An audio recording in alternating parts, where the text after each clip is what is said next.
Hi guys! This is our presentation on EAPP for Ma'am Sara Obre. And I'm a leader. My name is Cyril Macy Teñido. And my group member name is John Dave, Teresa, Rachel, Jessica, Jayan, Myris, John Mark, and Mark Kurt. Our topic is street food. 4 feet, high demand, low overhead, caters to a large segment of the population. Example, isaw, kwek-kwek, and fishball. 4 not fit, food safety and hygiene concern, lack of consistent regulation, and oversight regarding food safety and hygiene practices can lead to health risks for consumer and damage the reputation of the sector as a whole.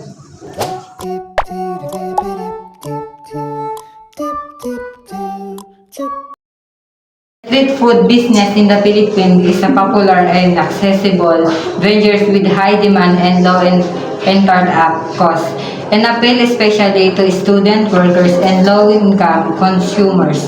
Products like isaw, kwek-kwek, and fish balls are affordable and culturally well-loved, making this a viable business opportunity for small entrepreneurs. The allure, the vibrant colors, tantalizing aromas, and bustling activity of a street food so draw you in. You notice the sizzling sounds and the happy chatter of the other customer. 2. The selection. You scan the offerings, perhaps colorful skewers of grilled meats, steaming bowls of noodles, or freshly made pastries. Each dish tell a strong hitting at unique flavors and texture. Cost. The lack of consistent regulation and oversight regarding food safety and hygiene practice in the street food sector is a major concern. This is because street food and vendors may not have the necessary resources or training to maintain proper food handling and preparation techniques. As a result of the lack of consistent regulation and oversight, the street food sector faces health risks for customers, damage to its reputation, and deterrence of local and foreign investment.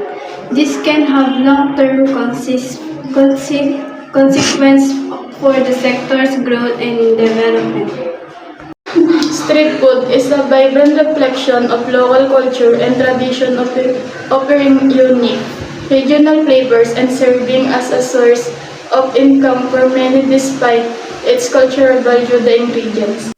Cooking method, leading to different levels of nutrition values and hygiene standards. While street food can boost the local economy, inconsistent regulation risks ongoing concern about food safety and public health. Street food is popular and cheap, but many vendors do not follow proper food safety and cleanliness. This makes people sick and may stop others from trusting or investing in the business. Street food is affordable and popular, but many vendors lack proper food safety and hygiene, which can cause illness and reduce public trust. To solve this, vendors should undergo basic food safety training, receive cleanliness kits, and be certified for following health standards.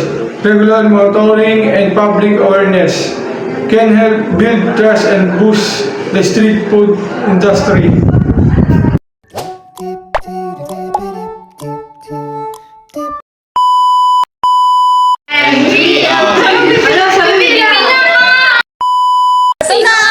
Tingnan mo kasi! Tingnan mo kami!